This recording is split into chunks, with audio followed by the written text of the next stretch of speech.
Will this new ETF that pays weekly dividends beat Chippy? Now, today we're going to be talking about ticker DRMP, the Tuttle Capital Memory Stack Income Blast ETF. It is very, very new and there hasn't been a lot of performance, but there is one metric I want to discuss.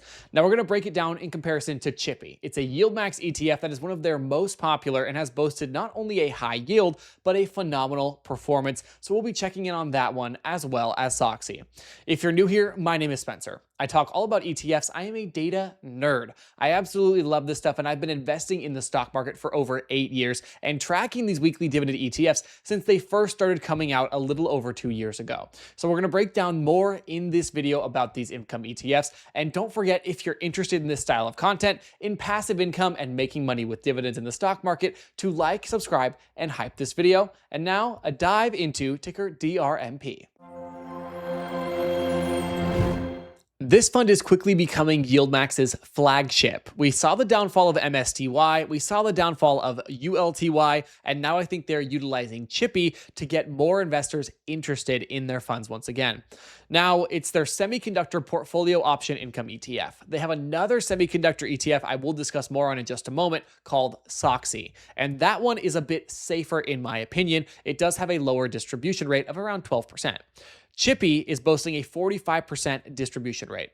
Now, there is only one reason you could argue that Chippy does not have NAV erosion, and that is because of the performance of the underlying companies. I've gotten into multiple debates in my comments about Chippy having NAV erosion, and where you might not see it now since the underlyings have been going up so much and they have been distributing so much, but they're able to because of the price appreciation. If you saw a pullback or even a sideways market with semiconductors, Chippy would experience full-blown NAV erosion, and I 1000% believe that, and I'm not hating on Chippy. This is the only YieldMax ETF that I currently own. But I do want to disclose that. Don't get super excited. Don't put all of your money into one fund, especially with what we've seen with some of the other YieldMax ETFs, where I lost money on Misty and Ulti as well. Now, scrolling down, there's some important information I want to check. The performance is there.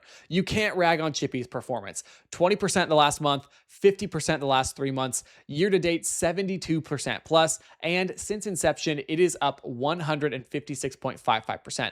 This is including, I believe, dividends reinvested, and of course, I don't know if this includes expense ratio or not, which is something we do need to touch on.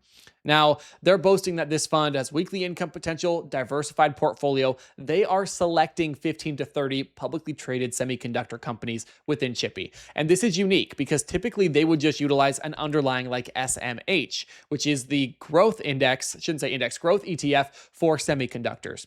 But they're also boasting growth opportunity because they're not utilizing 100% of the portfolio for options, giving them a little bit of a growth boost as we've seen these companies continue to climb higher and higher. Now, two important things. One, the expense ratio, which we touched on, 1.03%. Very, very high. Yield maxes are a little bit higher than I would say the average. Usually the average is about 0.99% when it comes to weekly payers. And if they are employing an option strategy, you do have to pay them for that. It is not free to do options, and they have to pay someone to actually run it and do the research for it. So that's why a lot of the weekly payers are more expensive. It's just very fast paced. Another thing is net assets. 1.14 billion is massive, right? That is huge. A lot of ETFs were just liquidated because they couldn't even reach the 30 million range, and Chippy is at 1.14 billion. I believe it's third place. I believe NVDY is in first with over 2 billion, and I still believe MSTY and the absolute Misty fan base keeps Misty above Chippy at this point. Will that continue? I do not know. Only time will tell. But it is really interesting how this ETF has been performing. But I'm going to say this again, always be careful. We've seen income ETFs rise like crazy and fall like crazy. And although we've seen Chippy rise like mad, and even if you do believe in semiconductors, be prepared. I do not believe that this pace that Chippy's been going on will continue for the next 2-3 years. Same thing can be said about semiconductors in general. I believe they will slow down. My personal opinion, not financial advice. Finally, a treadmill that has all the perks that I need and works with a budget. Thank you, Yeasel, for sending me the T3S Plus treadmill. Nat and I have both been absolutely loving this thing.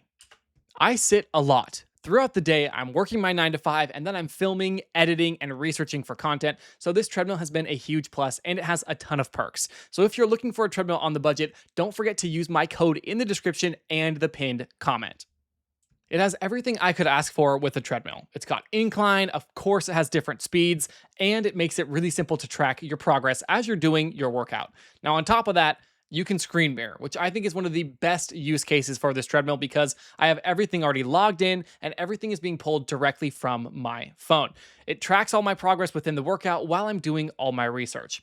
Now, the screen moves back and forth. Again, it has that speaker system built in, making it easy and comfortable to use. And when you're done, you simply unplug it, power it off, and fold it back up. Again, SOXY is similar. It's the Semiconductor Option Income ETF. It has a 12% distribution rate. And you may be asking me, why on earth would I go for 12% when I can get 45 with Chippy? SOXY has more security and it has more growth to it because they're not utilizing the entire portfolio in the same way Chippy is.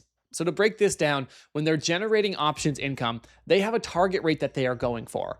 And in order to hit that rate, they have to cover, i.e. write options, on a certain portion of the portfolio. And what that does is it locks the portfolio so that the price appreciation won't happen because it's locked into an options contract. It can still appreciate a little bit, but on massive runs, you can miss out on a lot. And that's why SOXY has been performing so well. It has a lot more growth aspect to it than Chippy. And investors love this because you likely won't have NAV erosion with SOXY. They're targeting 12%. It's continuing. You can continue to do 12%, I imagine, without suffering crazy NAV loss, even in a pullback market with microchips. Now we can see the performance is pretty similar, a little bit worse than Chippy, but by worse, I mean, it's still up 140% since inception. Same idea, except to target 12, and you can see the net assets is only 74 million. This one is absolutely wild. I mean, people like Chippy more, and I understand that, but I did think SOXY would have a little bit better net assets. Gross expense ratio is a little bit higher than Chippy at 1.06%. I'm not even really sure why that is. But these two ETFs have some new competition, and Tuttle Capital has been making a name for themselves. Their option strategies make a lot of sense, and although they're still newer when it comes to ETF management and all these ETFs that they are creating are relatively new, I think they could disrupt Chippy and some of that massive AUM. So let's go ahead and take a look. So I said that there is one important thing I want to talk about with DRMP, and that will be the growth of the AUM, because we just saw 11 ETFs pull back, be liquidated, I should say, because they didn't have the net assets to continue running the funds. Now we see net assets of $5 million. This is small. This ETF is likely not making Tuttle Capital any money yet, but it's a business. Their goal is to grow it and to grow investor sentiment. Now, I will say I posted about this in my Circle community just a couple of days ago, talking about it in comparison to Chippy. And at that point, I believe it was at like 2.4 million in AUM. So this fund is growing. Another huge factor when it comes to Chippy and DRMP is they're slightly different. DRMP is memory. Chippy is semiconductors. So there is difference there, but the sector itself, the AI bottleneck is what everyone's calling this when it comes to memory, I think has more potential with memory than it does with chips. I think chips have made a phenomenal run, and I wouldn't say that they're done anytime soon, but in comparison, memory is simply hot right now. And so you can have some crazy implied volatility. Expense ratio is lower than both SOXY and Chippy at 0.95%, and the NAV price is sitting around that $29 mark. A distribution rate of 32.26% is very, very solid, and we have seen some growth with this fund as well. But again, it's new, June 10th. It's very, very new. So what we're going to do now, we'll go to the distributions. You can see they have a lot of these funds. They have SPCI is their space fund that's been doing really well. They have their Mag 7 ETF, their meme ETF, their BITK, which is their Bitcoin ETF, and they've been paying out 20 cents so far per share, which is very, very solid. Now, the holdings we're going to look at for Chippy and SOXY on stock analysis, but I want to showcase how DRMP has different holdings. Starting off, it has DRAM, 15%. If you're not familiar with DRAM, it's a round-tail ETF that kind of took over the growth investing world by storm. It was up at one point, I believe, 150% because it just continued to run. And then, of course, it has cash and a bunch of other stuff layered in. ONTO, we have WDC, which if you're not familiar, a lot of these are memory companies. Now, there aren't a ton of memory companies, like specific companies that only focus on memory, but it looks like they've got most of them tied in here, with DRAM again being the largest holding. And DRAM, I've done videos on it on my small channel where I talk about growth and my other holdings. DRAM does something unique.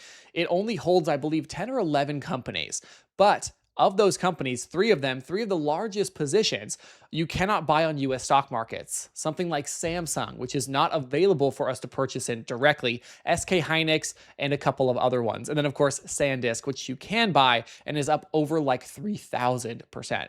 Now, I don't think that we're going to see memory continue on this insane trend again. I genuinely don't. We might be catching the tail end of it with the AI bottleneck, but I do think it will continue to appreciate over time, especially as we see AI continue to become nearly a necessity for a lot of these companies, or at least a focus for a lot of these companies. So we've thrown all this on there. Let's go ahead and look at the price performance of all three of these ETFs, and I want to showcase exactly what Chippy and SOXY hold in comparison to DRMP. I have an absolute blast tracking all of these ETFs, and I think these are going to be very interesting over the next 6 months to a year. There is some overlap with the holdings, primarily with Micron Technologies, ticker MU, that did report positive earnings yesterday and was up over 9%, though I do think it climbed back down in the early market trading hours. Now, what we're looking at here is DRMP versus SOXY versus Chippy. And currently, Chippy is the worst performer just since the inception of DRMP, which again was like 2 weeks ago. It's very, very new. So we are kind of picking and choosing here just to showcase the difference. We will zoom out in just a moment and talk about the actual performance of SOXY and Chippy in the last 6 months to a year. But DRMP so far, at one point was up 21.54% before pulling back. And the market did pull back a little bit, I think just based off of MU's earnings, and it absolutely blew everybody out of the water. Now, I'm definitely not saying that DRMP will outperform. I do not know, but you can bet I will be tracking it and keeping all of this stuff up to date. So if you're interested in learning about these ETFs and seeing how they're performing, not only in your portfolio, but just overall to see if you're missing out on any, don't forget to like the video and to subscribe. Now, all that being said, let's zoom out. So if we go to the 6-month chart, we can see that SOXY is actually outperforming Chippy. Now, Chippy is a very solid ETF. The performance has been really good, so I don't think we need to rag on it in comparison to SOXY. They've both been doing great. And if we zoom out even more, 140 and 137% is absolutely nuts in 1 year. In 1 year. Now, I purchased Chippy at the beginning of 2026 for my challenge, where I track all of the most popular weekly dividend ETFs, and so I am up handsomely. I am up, I think, over 70, 80%, which does blow my mind. I mean, the performance is there. Now, looking at the holdings, DRMP's holdings aren't uploaded to stock analysis yet. That's how new this ETF is. And also, there's a really important thing that I didn't mention earlier that I apologize for missing. SOXY pays out monthly, which is likely why Chippy has so much more in AUM. Now, we can see the holdings are similar. MU, Marvell Technologies, ARM, we have Nvidia. I guarantee they both have INTC. Yep, there it is. Broadcom, AMD. A lot of crossover between those two ETFs, but that's expected, right? They, however, don't have a lot of overlap with what we were looking at with DRMP. And part of that will showcase because it holds DRAM, which itself holds a number of ETFs, or a number of companies, I should say. But there is some crossover with just the sectors. And what I mean by that is if we saw semiconductors pull back, we likely would see memory pull back. There's just a little bit of correlation there where a lot of these companies kind of do both, right? MU is a tech company that focuses in memory, but yet they're being held in semiconductor ETFs. And there's a reason for that. They're all within the same type of industry. Now, what a lot of investors are looking for is the next big winner, and I don't know what the next big industry will be. If it's going to be photonics, if it's going to be who knows what, but I will be making videos on it when it does happen. As always, I really appreciate you guys. We are near 40,000 subscribers. So if you could please do me a favor and get me a little bit closer to that number, to 40,000, I would really, really appreciate it. Also, if you like this video, you're going to like these that are popping up on your screen right now. So check them out and let me know what you think, and I hope to see you in the next one.